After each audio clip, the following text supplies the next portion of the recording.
Katuka Afilika reparive monogachet Iditili Kinshasa. Yeah, izolele vovako untudila efe. Waneno beso de l'humanité.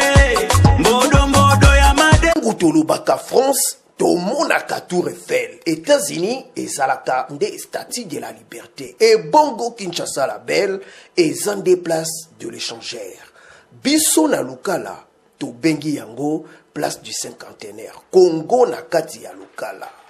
Ngaye ekoma nango nde kubuka ya boye. Salite valanga kasa to nini. Na yango bandeko ba beti mponda. Nango na lukala yango. Point cinquantenaire yango. Mais ils ont négligé na ba kondia mboka.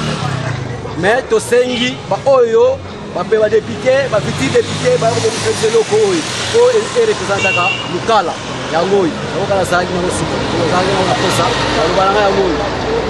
Vraiment merci vraiment ndengo tuninga ibo. Ngai comme on a maître Toms. Nous avons un compte cinquantenaire coordonné.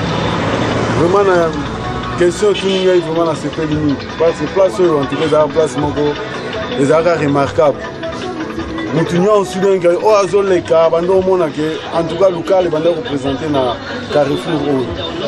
Na ndenge zalaka en tout cas na butu ko zo mona que éclairage penza que oui monument zalaka du tout. Mais ces derniers temps ndenge comment quand ça le monument que vraiment comment faire ça n'a pas. Yemoko mojalishi ya isika yango artiste uyo babengi Joel Batangwa yoka ndenge abeti mbonda.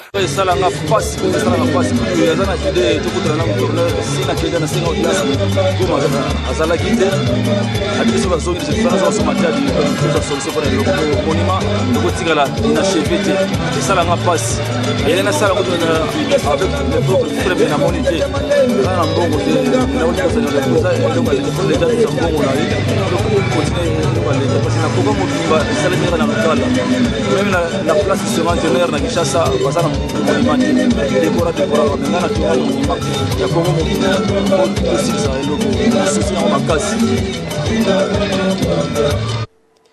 yango bakambi ya mpoka lukala boza wapi mbonda e beti Katuka Afilika reparive monogachet Iditili Kinshasa.